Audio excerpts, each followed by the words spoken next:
Welcome to my mommy's podcast. This podcast is sponsored by Wellness. That's wellness with an E on the end. My new personal care company that creates products that go beyond just safe and natural to contain beneficial ingredients that nourish your body from the outside in. See, many clean products just don't work that well. And this is why I spent the last decade researching and perfecting recipes for products that not only eliminate the toxic chemicals, but that have ingredients that work better than conventional alternatives while nourishing your body from the outside in. I am so excited to share these products with you, and I'm especially proud of our Whitening Toothpaste, which took years of formulating and dozens of rounds of tweaks to finally perfect. Our Whitening Toothpaste supports a healthy oral microbiome and strengthens tooth enamel naturally using ingredients like hydroxyapatite, neem, and green tea. Instead of fluoride, our formula contains green tea leaf extract, which is loaded with antioxidants. Plus, we use a phytochemical in green tea that's shown to fight bacteria that leads to tooth decay. We combine this with hydroxyapatite, a naturally occurring mineral and the main component of tooth enamel, with clinical studies showing that it can help strengthen teeth and avoid cavities. And of course, fresh breath is important when it comes to brushing teeth. So for that, we included peppermint leaf and neem. If you're not familiar with it, neem prevents bacteria from sticking to teeth and turning into plaque. So this protective measure means fewer bacteria, which leads to fresher breath. Check out our whitening toothpaste along with all of our products, including hair care and hand sanitizer at wellness.com. That's wellness with an E on the end, WELLNESSE.com.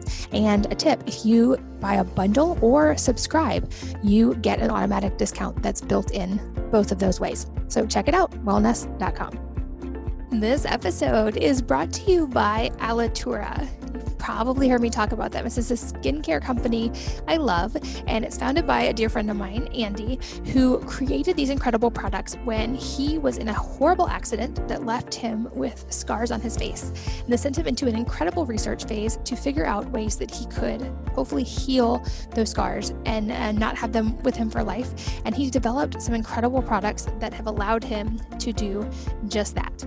One of my favorites is their face mask, and if you've seen me on Instagram with clay all over my face and hair, this is likely the one that I'm using. It's a simple mask that does incredible things for the skin and contains dozens of really beneficial ingredients. I notice a big difference in my skin tone when I use it regularly. They also have something called the Gold Serum, which I find especially nourishing for my skin without being too oily. And I love to use that, especially before going outside or if I'm going to be in front of the red light. I just find it is really beneficial for my skin. I love all of their products because they use completely natural ingredients, and not just natural, but incredibly beneficial ingredients. Andy goes above and beyond to make sure that everything that is contained in these formulas are so beneficial for the skin, and his skin is certainly a testament to how well they work. And I've gotten incredible feedback from many of you who have tried these products and loved them as well. They're much less expensive than spa variations of skincare products, and I find that the quality is so much better, and I don't worry at all because I know they're so natural. I would love for you to check out their products and find out all about the different formulas they have by going to alituranaturals.com/wellnessmama. And they've generously offered a discount of 20% with the code wellnessmama, all capital, all one word.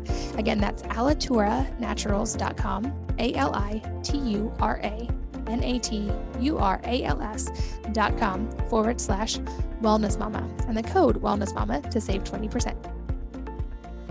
Hello, and welcome to the Wellness Mama podcast.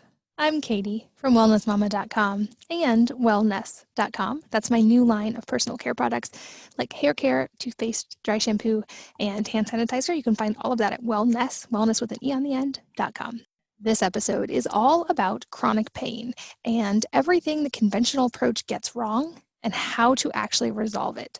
I'm here with Dr. Yoni Whitten, who is an expert on movement, and he specializes in the permanent resolution of chronic pain.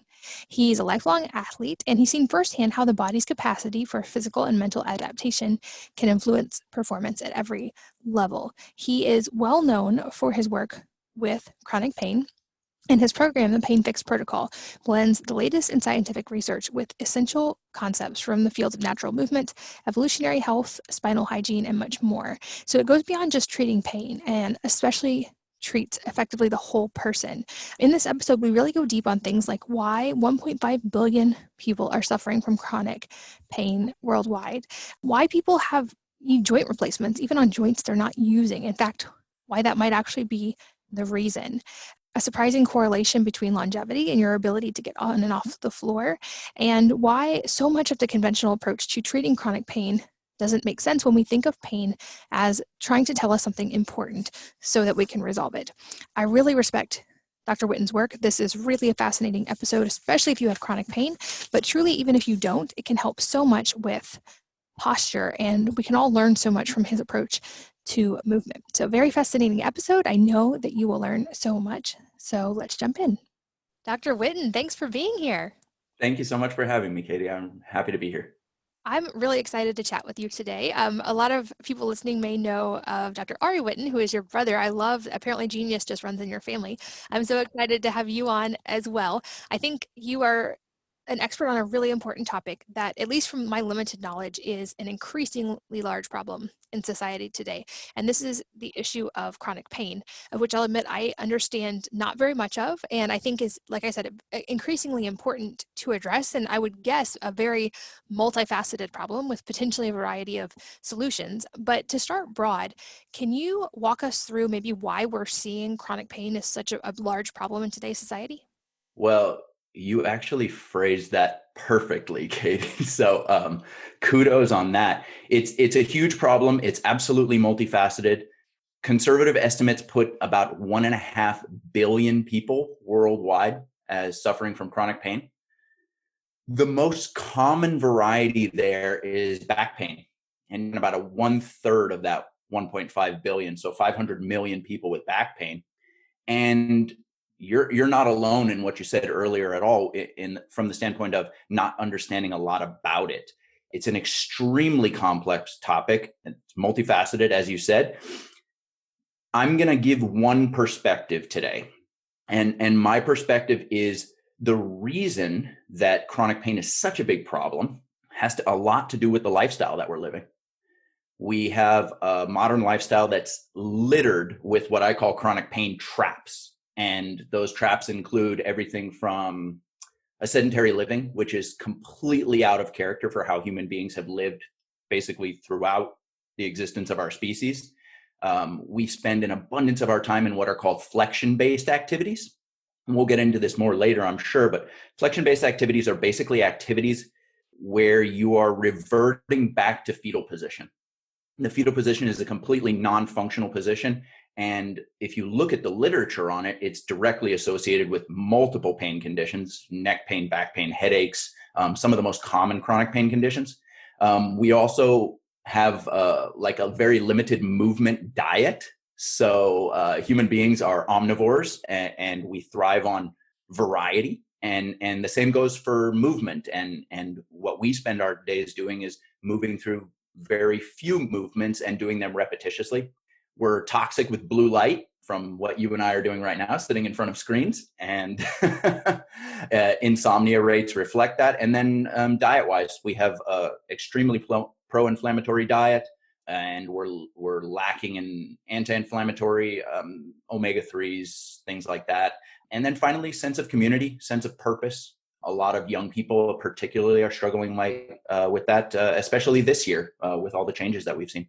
Yeah, absolutely. And okay, so to touch on a little bit of what you just said about like a low movement diet, and I feel like it's important to differentiate too between movement and exercise, because this is one thing I've realized, especially in the US. It seems like we think of those as the same thing, and we focus on exercise as being our main form of movement. Whereas as a mom, I've always felt like we could probably learn a lot from our kids who don't exercise by the book at all, but who are constantly moving, and they don't almost ever sit in a chair. They might squat in a chair, squat on the floor, climb something. It's so drastically different than adulthood. But like, give us an idea of what, like the difference between movement and exercise, and maybe for adults, what a healthy movement pattern and diet would look like. Beautiful question. Such a good question. And I love that you went back to kids. When I do examinations in my office, I always say you should move like a 5-year-old. So 5-year-olds move effortlessly in every direction. They rarely, if ever, experience pain that lasts anything longer than they bump their head on something and it goes away within a few minutes. But chronic pain for a 5-year-old is an anomaly because they move so well. And because, as you said, they move in this variety of ways. Now, like you said also, they don't exercise. They move because movement feels good. And that's the natural way for human beings to be. I read a paper in the early 2000s from Dr. Cordain. And in the paper, they talk about that a vast majority of chronic health problems, not just chronic pain, but chronic health problems in the United States could be resolved if only people would walk 5 to 9 miles a day. And that's a classic differentiation between movement and exercise. Exercise is structured, it's regimented, and people think about instructions and doing it right. A lot of people don't associate that with fun. And I think that's part of the problem. Movement should be fun. So that I would say is the main differentiation. I love what you said about moving like a child, and having it be fun. Once you make that association between movement feels good, then you want to do it. Nobody has to twist your arm. That's a really drastic statistic. I want to make sure I heard that right. So if people would just walk 5 to 9 miles a day, most chronic pain could resolve itself. Is that just because we would be like moving joints in the right amount and getting enough movement in general? So that wasn't a pain paper. That was it was much broader. It was chronic health problems. So you're talking about the majority of chronic health problems. Chronic health problems in the United States, the main killers, you're talking about obesity, diabetes, heart disease, cancer. And they were talking in that paper, like some vast majority, like something like, I'll send you the paper if you like, but it's something like 80% of modern day health problems. You're talking about all the overwhelm of our medical system is being caused by conditions that the majority of them could be resolved by walking 5 to 9 miles every day. That is even more drastic than I expected. That's incredible. It is. It's huge. And I would throw pain into that. I can't tell you how many chronic pain conditions I see, people with chronic pain conditions in my office I see, and they go on vacation and they break their normal routine and all of a sudden their pain goes away. Wow, that makes complete sense. It totally does. And that jumps back. I'm circling back to what you asked before about variety in the diet of movement. So, you wake up each day, you jump in your car, you do your half-hour commute to your office, you sit in front of your computer, then you commute back for a half an hour, then you sit in front of the television. Well, your movement diet is pretty limited. You look for the closest parking space to make sure that you don't have to walk as far. Take the escalator, take the elevator. Our bodies are built for movement. And one of the things that we'll get into in a bit, I'm sure, is joints actually don't have blood supply on the interior of the joint. So one of the things that's always bothered me is why we see so much joint degeneration and the need for joint replacements among people that are sedentary. Like, how does that make sense? How do I run into people all the time who need a new knee or who need a new hip, and yet they don't do anything? So how are they wearing out their joints? Well, they're wearing out their joints because they're not using them. It's totally counterintuitive, but because the interior of the joint has no blood supply, it has nothing pushing nutrients to it in the absence of motion. You only get nutrition to joints through motion.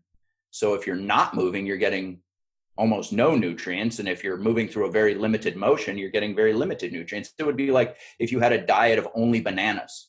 It doesn't work.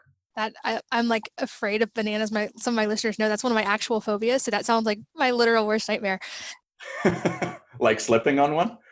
No, just touching them, eating them, being around them. I don't know what it is. I think I had an anaphylactic reaction to antibiotics right after eating a banana as a kid, but it's whatever it is. I see a banana and I'm like, ah. Wow. I used the best example possible just by accident. Yeah, you cemented that one for me for sure.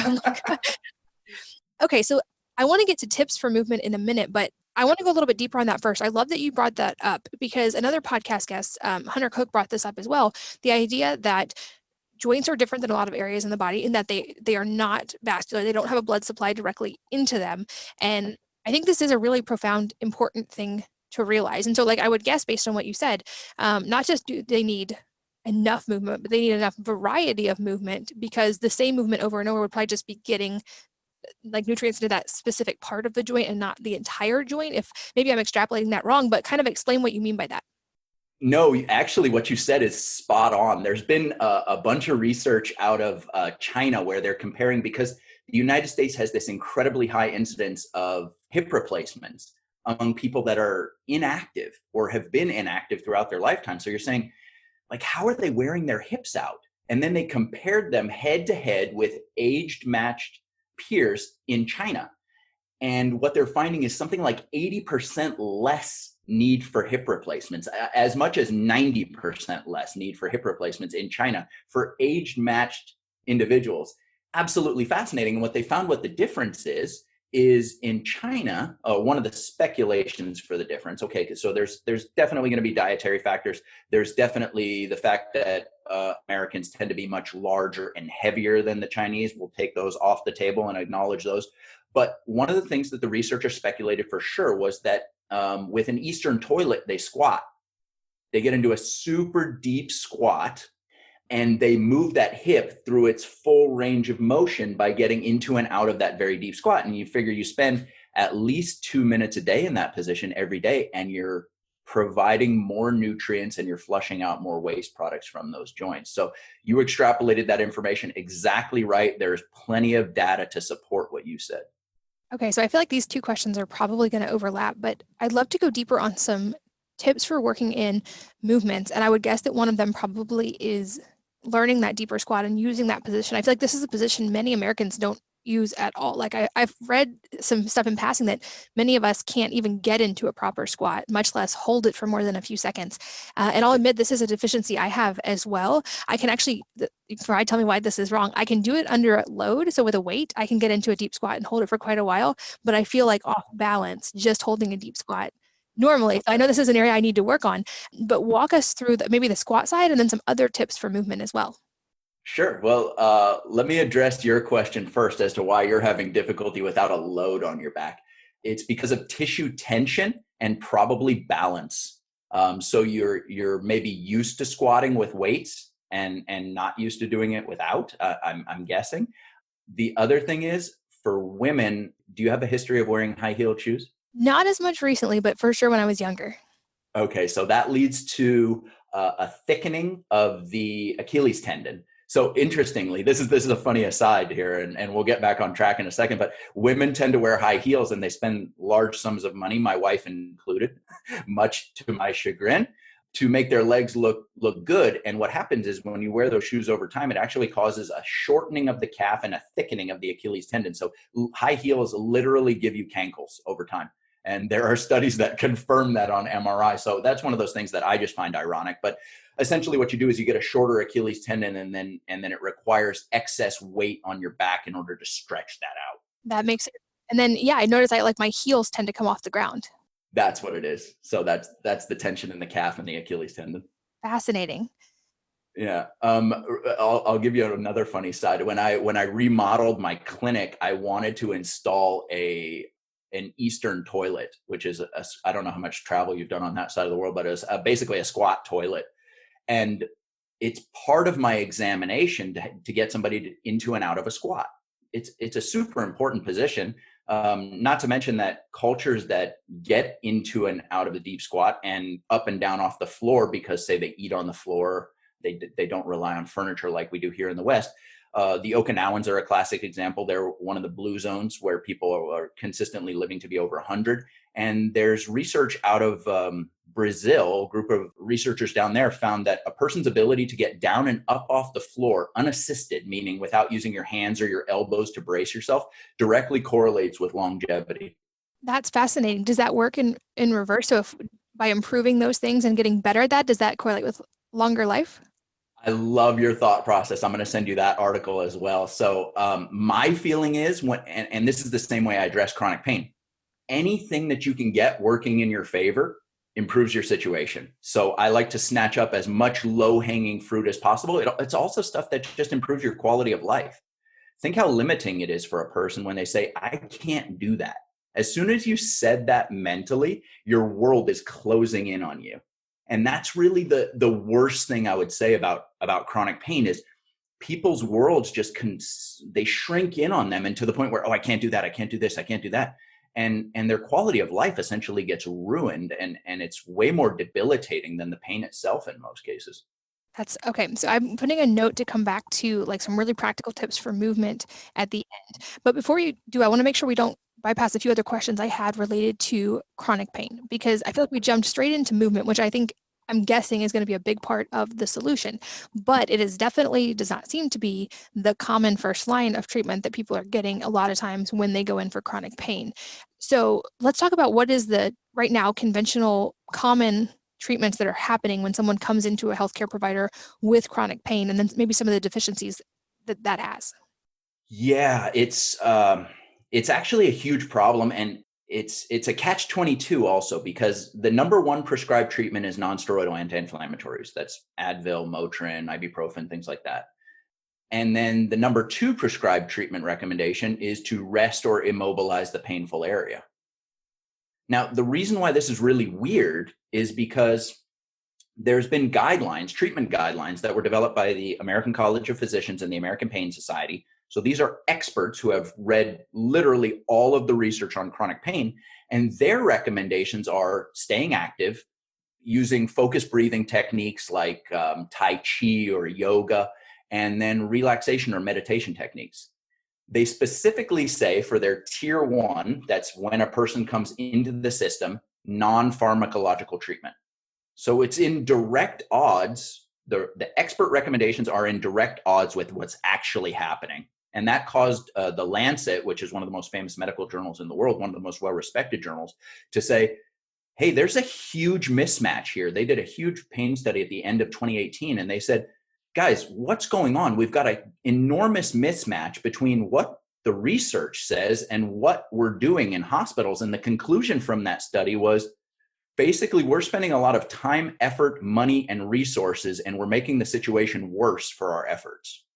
Wow, that's really drastic, especially what you've already said about movement. The idea of like immobilize it and don't move it seems like the exact opposite. Like you just said, like probably you should do gentle movements and work up to bigger movements and a wider range of movements. That said, from the little bit I've read, NSAIDs have a whole host of potential long-term problems on their own, right? These are hardly an inert thing to just be taking every single day. Like, what are some of the long-term consequences that can come from that? Oh, geez. Well, I mean, every time you take it, you're causing ulceration of your digestive tract. Long-term, research shows that they're responsible for over 100,000 hospitalizations each year for mostly gastrointestinal problems, and they're responsible for over 16,000 deaths a year.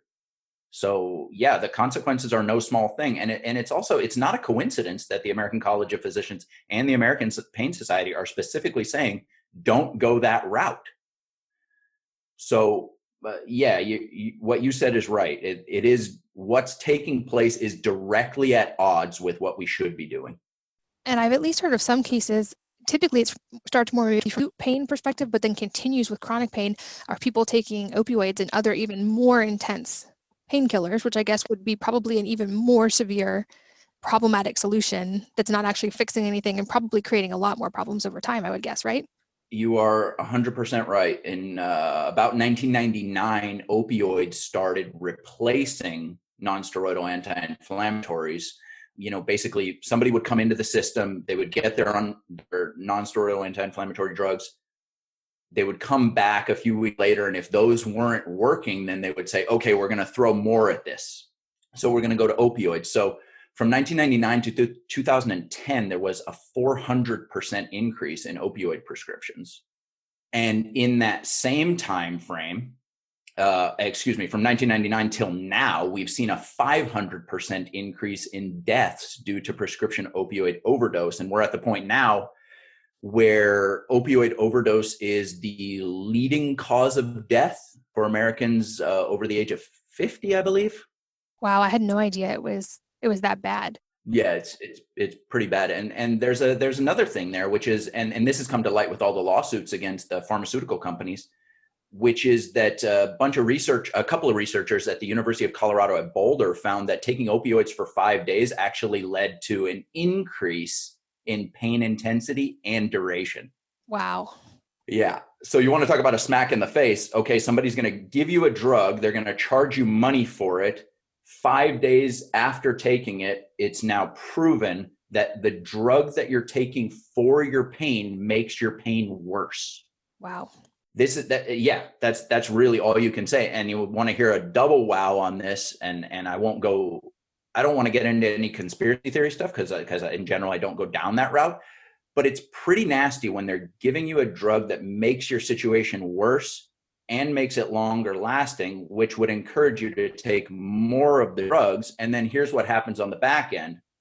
The pharmaceutical companies get sued by these giant class action lawsuits that are going on in states all across our country. And their stocks actually went up as a result of those lawsuits because the lawsuits were expected to be bigger than they were. In other words, they still came out ahead and it caused the stock prices to surge. Wow.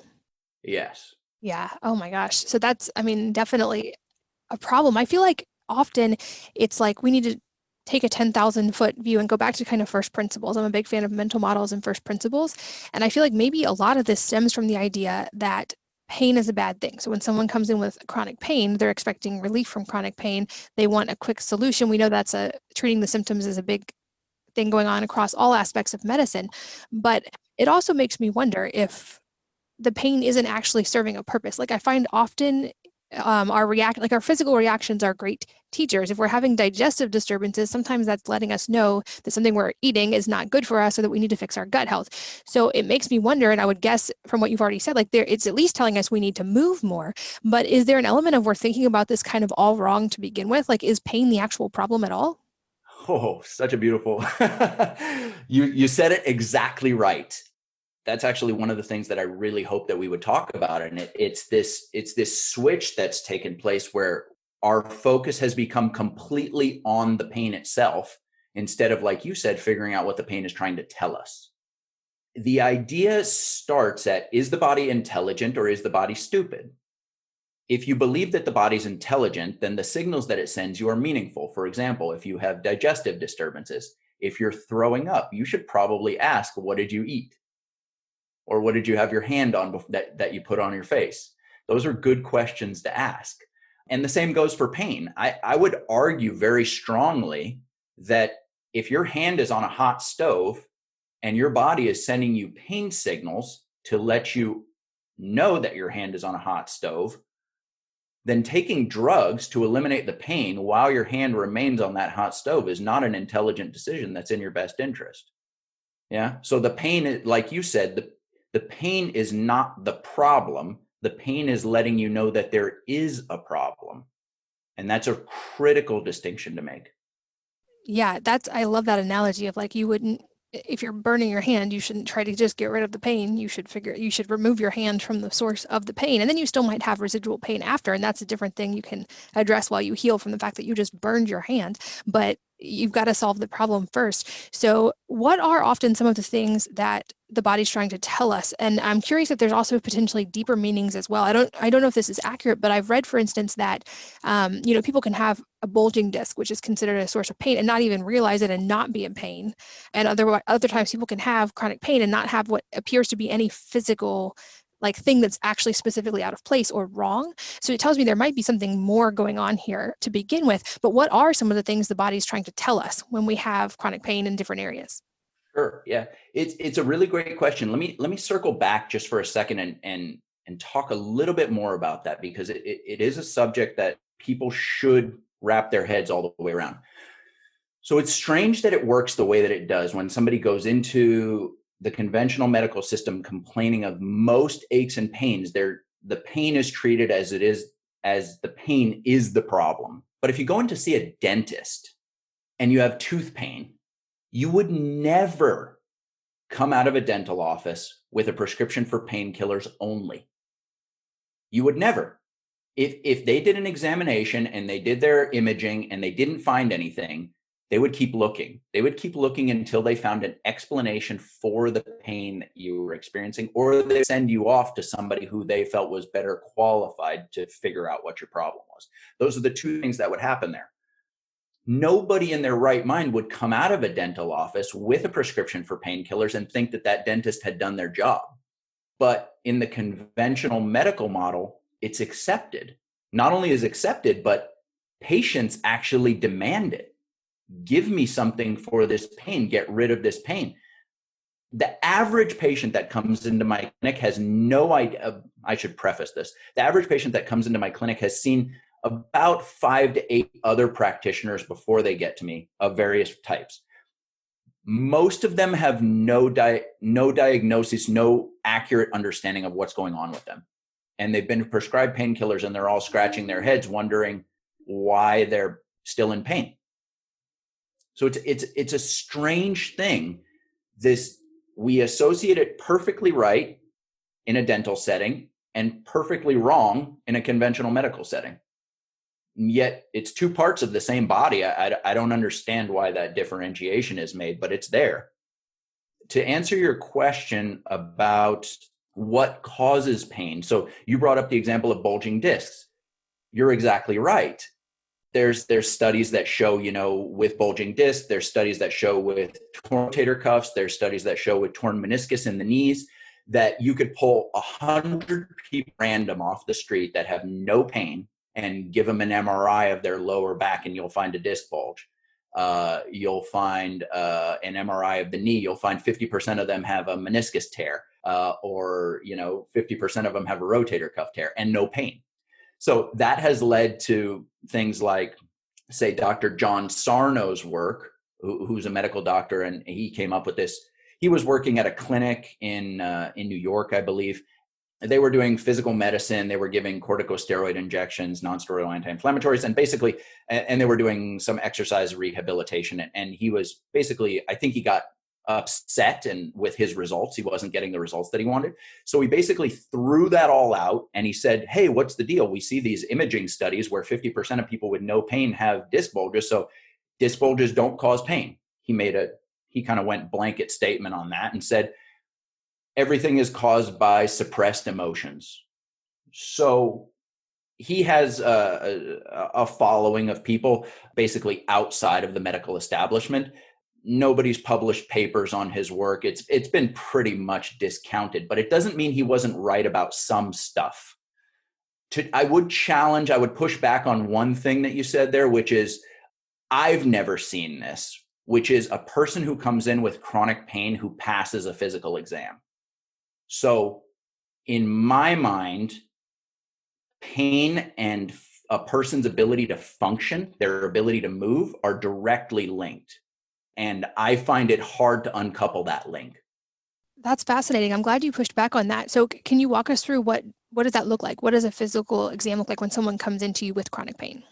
That's a great question. The physical exam is actually as easy as pie, and everybody should be able to do everything that I put a person with a physical exam. I'm looking at basic ranges of motion, how well a person can turn their neck, tilt their neck, turn their lower back, tilt their lower back, bend forward, bend backward. Easy stuff. How easily can they squat down to the ground? How easily can they move their arms back behind them and go up and down with their arms?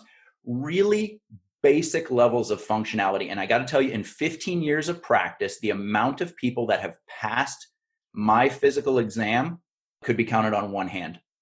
And that's of all ages. I've got patients from 1-year-old to 97 years old.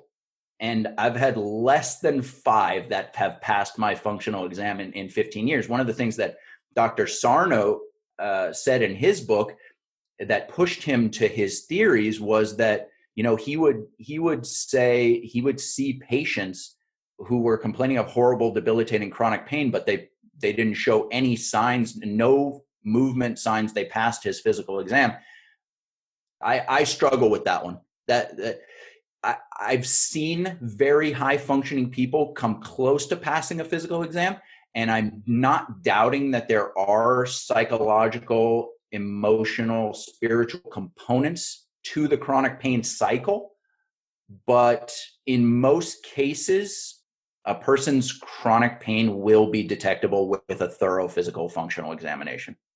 And are most people having trouble passing this, would you say, from lack of movement? Like, is this just simply a fatigue thing that we're not achieving these ranges of motion normally, so the body has limits in what it's able to do at that point? There's a fatigue component to it. The flexion-based activities that we touched on starting out, it's a huge problem. So flexion-based activities, you're looking down at your phone, you're texting, you're in front of a computer all day long, your head is poking out in front of your body. you're losing the normal structure of the body. Normal structure is basically the presence of secondary curves. Secondary curves are what develop after birth. The primary curve is the fetal position. It's how all of our babies are born, hopefully.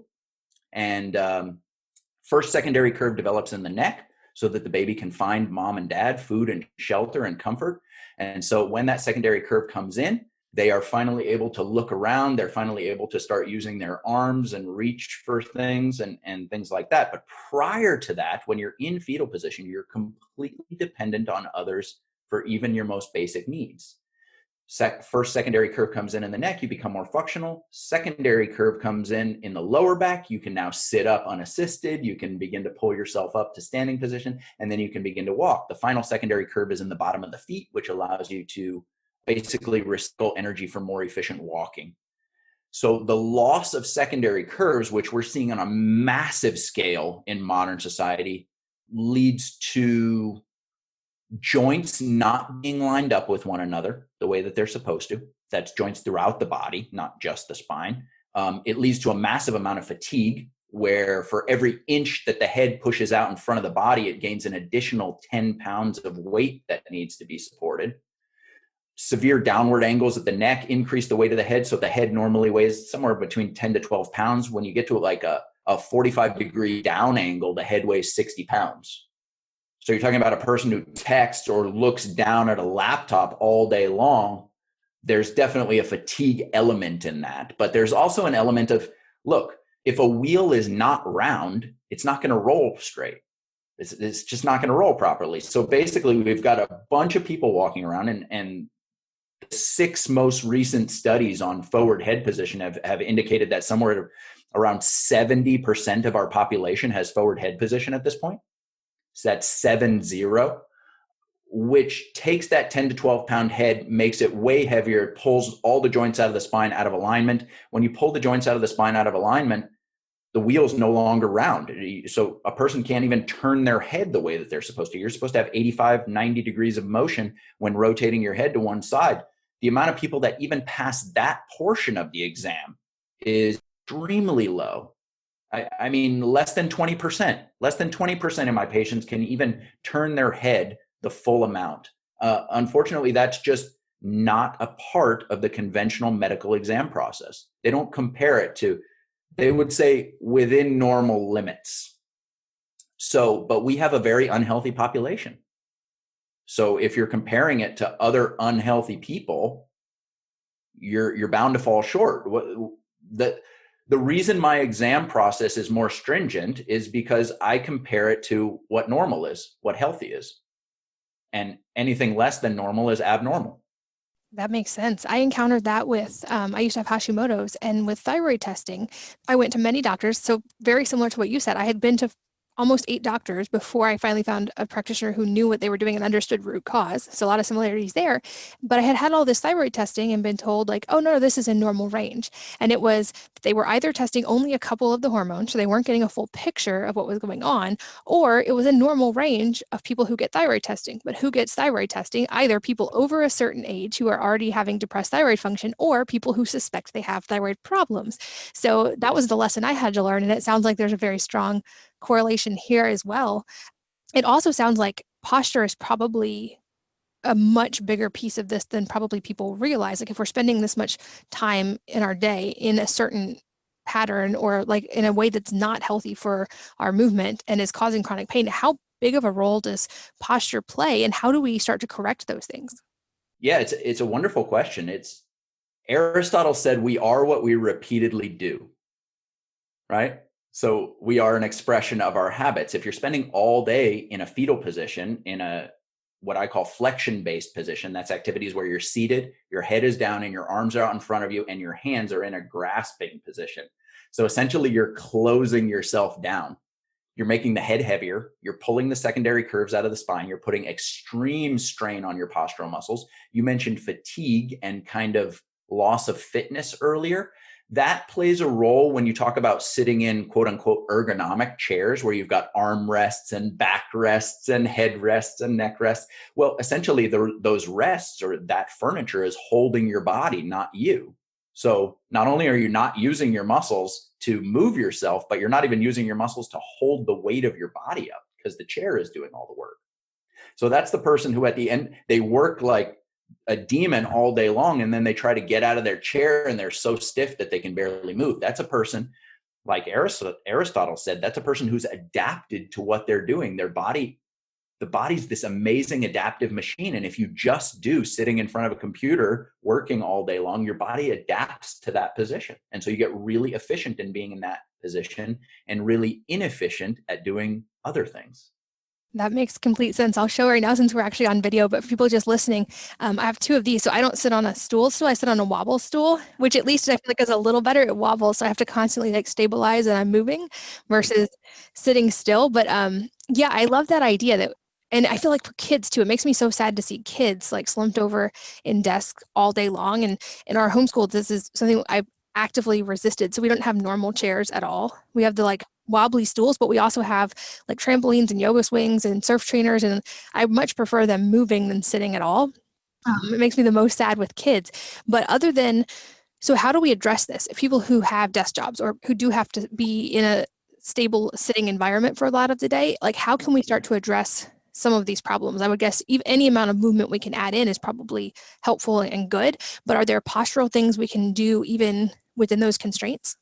Yeah, absolutely. It's a great question, and I love the solution-centered thinking. Regarding what you said about your kids and the homeschooling, I love that. There's a really good data that shows that when you get kids out of traditional chairs and put them onto exercise balls, is what they used in the studies. But basically, you're talking about a static surface to a dynamic surface. Concentration goes up, arousal goes up, behavioral problems go down, and test scores go up. So really cool stuff. There's been a bunch of TED Talks talking about people breaking writer's block or wanting to improve their creativity, just going for a walk. So really good stuff on that. As far as practical tips, I love what you're saying there. And what you said is 100% right. Any amount of movement improves the situation. All you're trying to do is think of your day as like a balance scale of being sedentary on one side and being in constant motion on the other side. You just want to keep adding as many coins to the constant motion side as possible. Think of it as a cumulative thing. So if you have to be sedentary at work and you work for somebody else and your job is very rigid, I totally respect that. I get it. You got to put food on your table. Park further before you get to your office. Walk a little further. Park a parking lot over. Or park a little further down the street. At lunchtime, take a walk. Walk to where you're going to go eat lunch. What you said about being on a dynamic surface versus being on a static surface, that's huge. It's so you can't see it here, but I'm sitting on a hard wooden stool. It has no armrests and no backrest, and my body is required to hold itself up here. An exercise ball, a sit to stand workstation so that you can vary your position throughout the day, and then taking constant motion breaks. And then when you do take those motion breaks, the strategy needs to be, hey, I'm going in the direction of flexion-based activities all day long, so my motion breaks need to specifically counteract flexion. So I need to take my body into the opposite direction when I take my motion breaks. And that's part of what's missing is an understanding of doing and then a strategy that's put in place to directly combat that. That makes sense. I know you have a whole program for this. I want to make sure we delve into that in just a minute. But I also have read a little bit about, and you can probably give a lot more clarity if this is true or not, but about posture and how especially like being slumped over and rounding our shoulders and getting in that kind of position that you've talked about also has an impact on sympathetic versus parasympathetic and like the state of stress our body's in, which that then would be tied to a whole cascade of hormones and can affect sleep and all kinds of other things. So if that's actually accurate, I don't remember where I read that. Can you explain why that is and then how we can use that to our advantage maybe? Sure. Well, one of the things that I would say is that because we're made to be in constant motion, sedentary living itself is actually a stressor. Anything that's a stressor, we can think of it exactly the same way as that scale, with parasympathetic on one side and sympathetic on the other. Anything that is a influencer that's pushing you away from normal is healthy is homeostasis, meaning you're in balance and your body is spending the minimum amount of energy to keep you healthy. Anything that's a stressor pushes you away from homeostasis. So we can agree on the terms there. So when you talk about lack of motion, you're already moving towards a sympathetic state because we're designed to be in motion. So the only way where lack of motion is not a stressor is if you've earned your break, quote unquote, meaning if you've just gone for a long walk, if you've just gone surfing, if you've just gone for a hike with your family, if you've just done these things, it's perfectly acceptable to sit around because you've just expended a great deal of energy. It's designed for this kind of thing. But what's not normal is to sit around all day long. And we know this intuitively. Like if you wake up and it's crappy weather outside and you spend the whole day sitting on your couch watching QVC and stuffing your face with potato chips, you haven't expended much energy. You've been taking in a ton of energy from the food that you've been eating.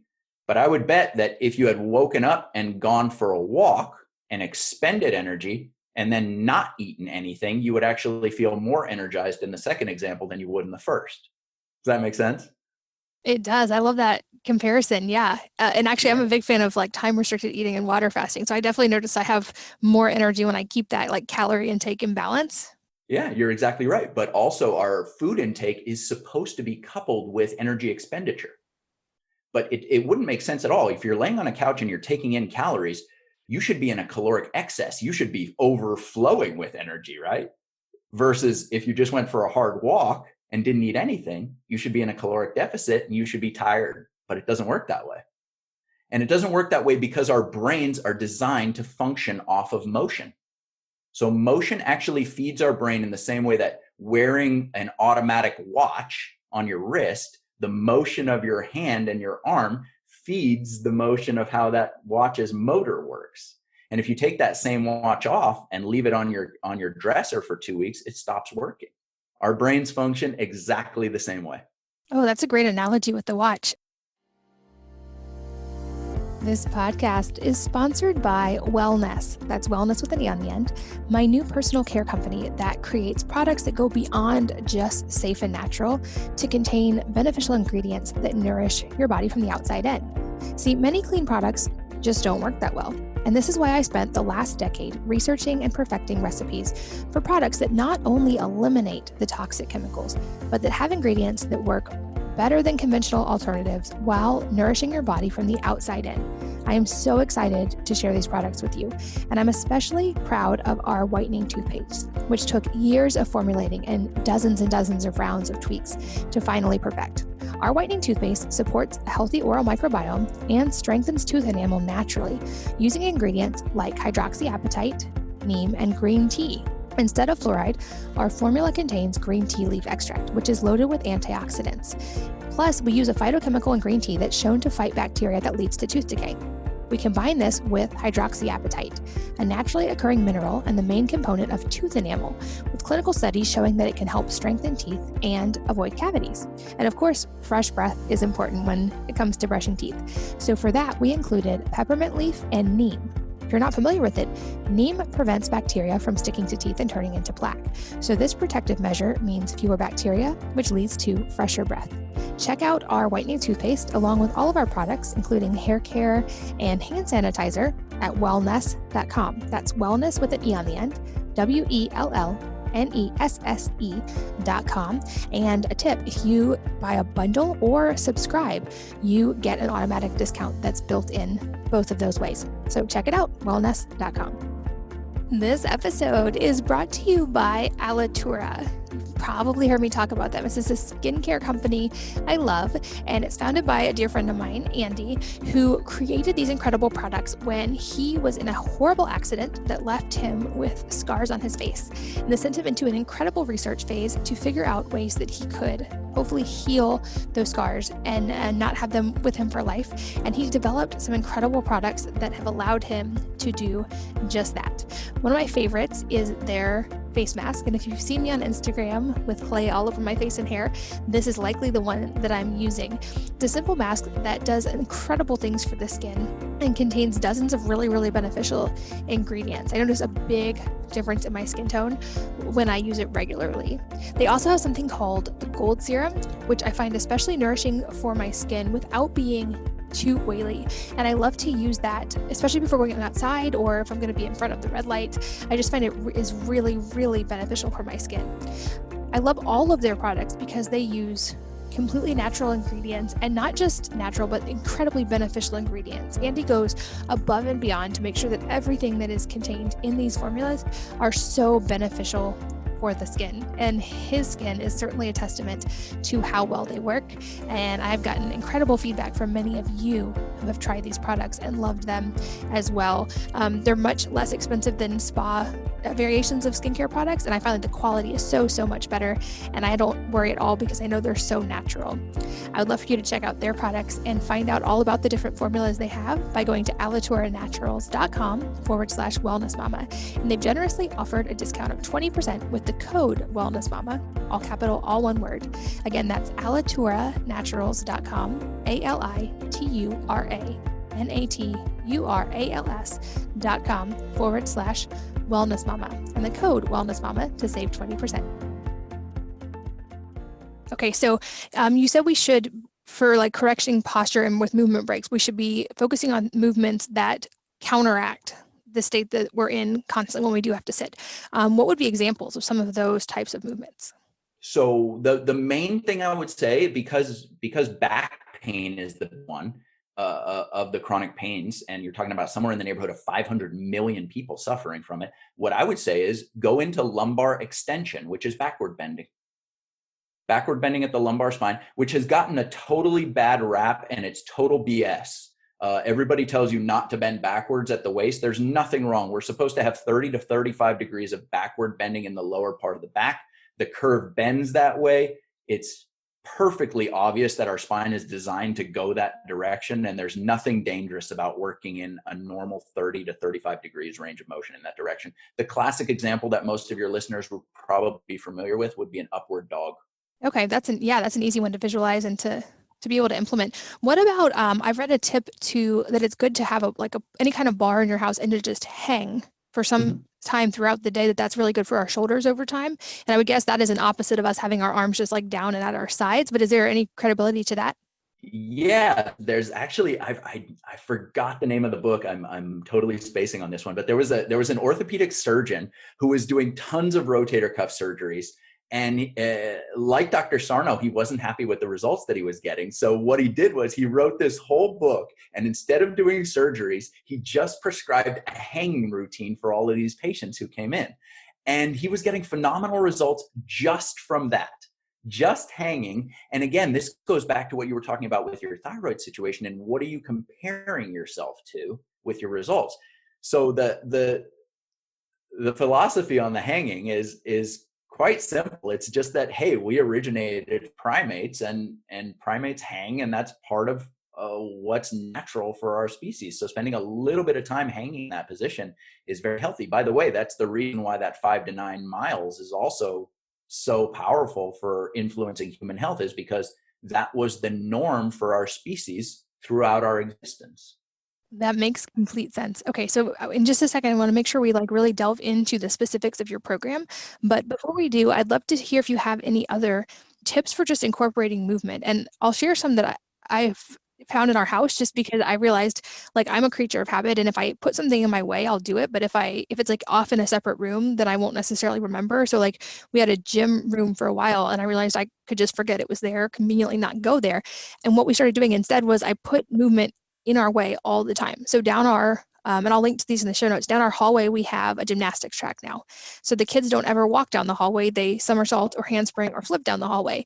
And in each of their rooms, they have gymnastics rings and yoga swings. And then we have in most of our archways, the fingertip hanging things for rock climbing. And then just other really balance type things in the way. And then we try to sit on the floor as much as we can versus sitting in chairs. And that's made a big difference for me over time of my range of motion. But I had to be really intentional, because it wasn't it was easy just to sit at my desk or sit at the table, or I had to kind of get creative to get myself out of that. Do you have any tips for incorporating movements, and what would be a good kind of ratio of how much and different types of movements we need to try to incorporate?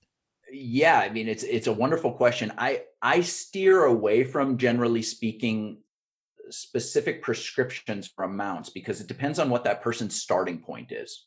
So wherever they're starting from, I just want them to focus on doing a little bit more than they're currently doing. So that's my general recommendation. My overarching statement that I make to all my patients who come in is every joint in your body needs to be moved through every range of motion it has every single day. So every joint, every range of motion, every day. That's part of what my program teaches people how to do. The other thing that I say is put on your mask first. I use the airline analogy where you're the parent. If you lose cabin pressure, you need to put your oxygen mask on first and take care of yourself before you can start helping your kids. Because if you pass out, you've now become an asset. You've now become a liability, not an asset. So you need to be taken care of first so that you can then go on and do what you need to do. And how I incorporate that is to have people start off their day with a basic movement routine. And that's what I have all of my patients and all of my Pain Fix Protocol community members start their day and finish their day with caring for their physical body, not unlike the way people do with brushing and flossing their teeth. Everybody knows that if you want to keep your teeth healthy and your gums healthy and maintain them for a lifetime, then you need to brush and floss your teeth 2 to 3 times a day. It's common knowledge. If you start getting dental problems and gum problems and gingivitis and all these things, you should probably start with the basics. Just brush and floss your teeth every single day, multiple times. And so that's what I do with movement. I've taken a very similar model. I have a lot of admiration for what the dental community has done. They've boiled it down to a very simple message that everybody knows, simple tools that are used on a daily basis, day in and day out over time, make the difference between who's successful and who isn't. And that's the kind of stuff that I really love to use. That's a great analogy. So I haven't ever had like chronic back pain, but my dad did for a lot of years, and I saw how uncomfortable that was and how much of a toll it took on him to be constantly in pain. And I know, like, I definitely have empathy for anybody who's there. How quickly can people, if they're committed to this and start implementing positive movement patterns, how quickly can they start to see changes and start to feel relief?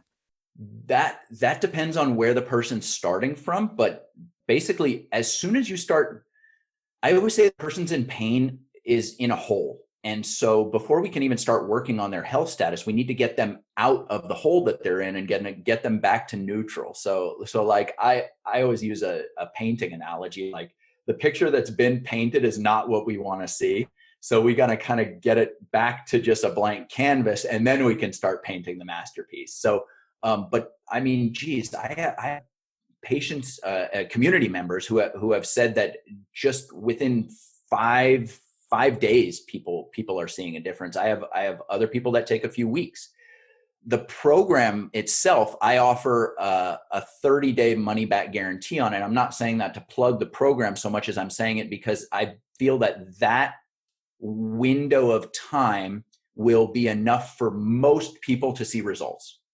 Enough results should be seen within those first 4 weeks that they should be encouraged, continue with it, and to get deeper into it. And really, you're just scratching the surface there. But usually that's enough time to see some positive changes, and not just in the amount of pain that they're experiencing, but to tie that pain to their functionality, which directly correlates to quality of life.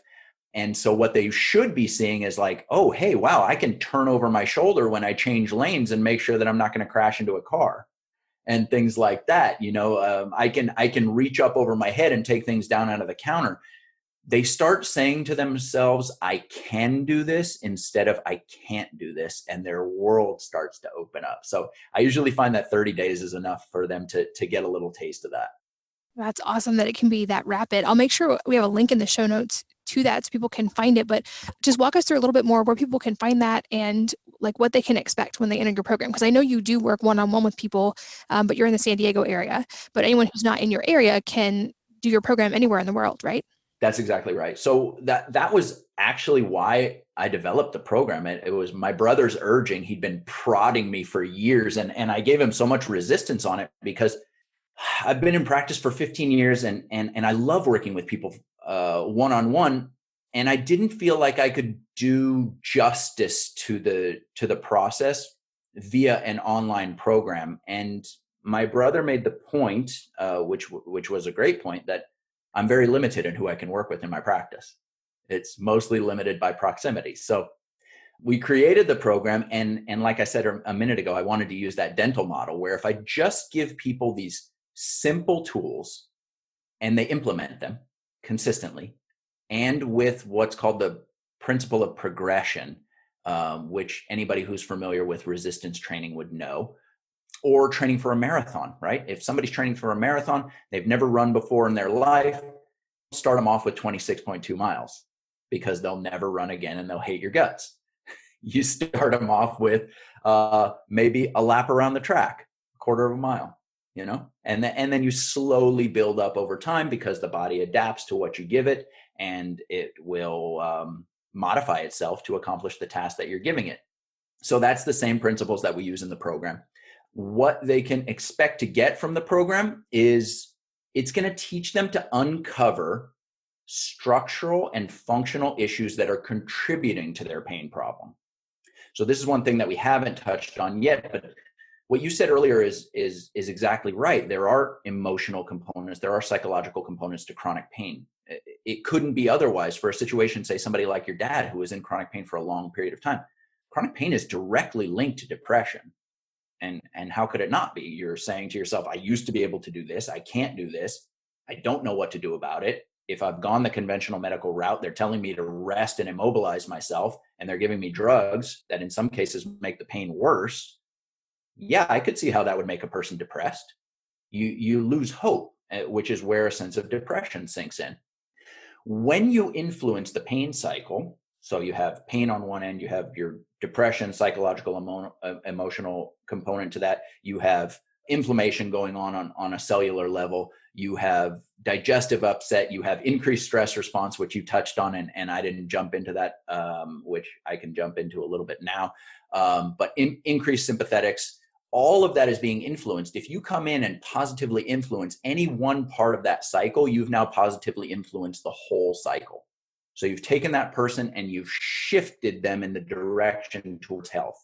That's the goal of the program. The program teaches people how to uncover structural issues, functional issues, sleep-related issues, and some lifestyle-related issues that are contributing to their problem.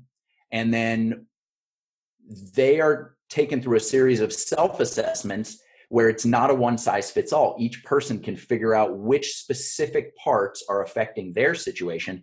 And then there's a series of strategies depending on how you answer those components that will take you in through a 2-month-long corrective phase for address all of those issues. So we address sleep issues, we address structural, postural issues, and we address functional issues.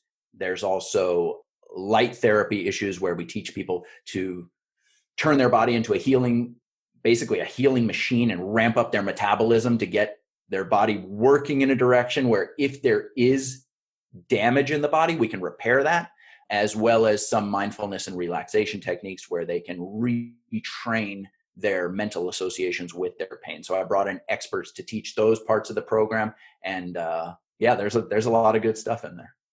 I love that you also touched on just that mental component of when you feel like you can't do something and how limiting and frustrating that is versus the empowerment that comes with realizing what you can do in not a chronic pain way, but a related way. I've had that experience the last couple of years after losing a significant amount of weight and also just rediscovering my body post kids versus pre-kids. I had been pregnant and nursing for so long. I just hadn't done a lot of different activities because you are somewhat limited in those times.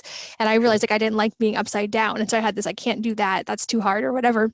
And I also had this script in my head from my parents that I wasn't an athlete because they always really wanted us to focus on academics. And so I had this script that was just constantly playing in my head. And I really have had fun challenging that the last couple of years. And it's been so fun to get to see how quickly the body responds when you start using that progression model like you talked about. I'm using it with weight training, but just how rapidly the body can adapt. It's absolutely incredible. And I would guess most people are probably equally surprised when they start doing this from a chronic pain perspective, just how incredibly rapidly the body can start to respond when you give it the right inputs. It's drastic. It's amazing. It is. And the people who are not in that progression model, the person who's saying they're seeing where they're starting from and then they're seeing their end goal, this leads to more failure than I can tell you. I mean, if you're trying to run a marathon and you've never run a day in your life, 26.2 miles is a long way. I don't run marathons. 26.2 miles seems like a long way to me, and I have no desire to do it. But if I did want to do it, I would start off with a mile, and then I would work my way up. I read a story about a guy who was climbing. He was a mountain climber they were on the North Face in Europe, and he had gone out with his climbing partner, and they were attempting this very difficult face. And at some point, the rock gave way. They both took a bad fall. One of them died. The other one broke both of his legs and his pelvis, and he thought he was going to die. He laid there. I don't remember the length of time. He laid there in the snow, just kind of wallowing, waiting to die, and he didn't. Finally, he sat up. He realized he wasn't going to die and that he needed to make his way back to the camp. It was about 12 miles away. He couldn't walk. He'd broken both of his legs. So he sat in an L sit where his legs are out in front of him, and he used his arms to push himself. He was going backwards, and he was pushing himself through deep snow. And he said that the only way that he survived it was he would poke head up, turn around, and identify a boulder or identify a mound of snow, and he would say, I'm just going to make it to that mound of snow. And doing that, he gave himself little on the back each time he would hit one of the small goals, the incremental steps on the way to his big goal. And doing that, he dragged himself back to camp and saved his own life. And that's the same thing with progression. You set little incremental goals for yourself, and in that way, you take this huge insurmountable task and you chunk it down into these little manageable steps. I love that. And I love how you make it so doable. I know you've helped so many people with this. And like I said, all the links for people to find you will be in the show notes at wellnessmama.fm. You have so much information on your website. I would definitely encourage people to stay in touch with you and learn from you. And I love that you brought up the longevity thing, because even those of us who are fortunate to not have chronic pain, that really is a drastic thing that you mentioned with that connection to longevity. And I feel like also drastic, it's really struck out to me, is only 5 people or less have ever passed your physical exam to begin with. I would assume many of them hopefully get there over time, but it means we all have a lot of room for improvement. So even those of us not in chronic pain can learn so much from improving our movement and improving our posture. Another question I love to ask at the end of interviews, somewhat selfishly, because I'm always looking for recommendations, is if there's a book or a number of books that have had a dramatic impact on your life, and if so, what they are and why. Great question. I'm an avid reader. You can probably see the bookshelf here in my office. But if I had to choose one, I would say The Wellness and Prevention Paradigm from Dr. James Chestnut. He's absolutely brilliant. Chiropractor out of British Columbia. Fascinating. I was introduced to his work when I was in my residency in school. I was in the clinic. Somebody passed me a CD, so I'm dating myself here, of him speaking. And I heard him speak. I was wrapping up 4 years of chiropractic school. I heard this guy speak and I went, wow. I heard 5 minutes of him speaking and I said to myself, this guy I need to learn more from. So I did a 1.5 postdoctorate program under him. And his model of understanding health is absolutely paramount to anybody who's struggling with chronic health problems, in my opinion. I love it. That's a new one that has not been recommended before. So I will check that one out, and the link to that as well will be in the show notes. Dr. Whitten, thank you so much for being here. Like I said at the beginning, I think this is such an important topic and such a life-changing one for people who are struggling with chronic pain. And I appreciate all of the work that you do and all the people that you've helped. Thank you so much for having me. And thank you, as always, for listening and sharing your most valuable resource, your time with both of us today. We're so grateful that you did. And I hope that you will join me again on the next episode of the Wellness Mama podcast. If you're enjoying these interviews, would you please take 2 minutes to leave a rating or review on iTunes for me? Doing this helps more people to find the podcast, which means even more moms and families can benefit from the information. I really appreciate your time, and thanks as always for listening.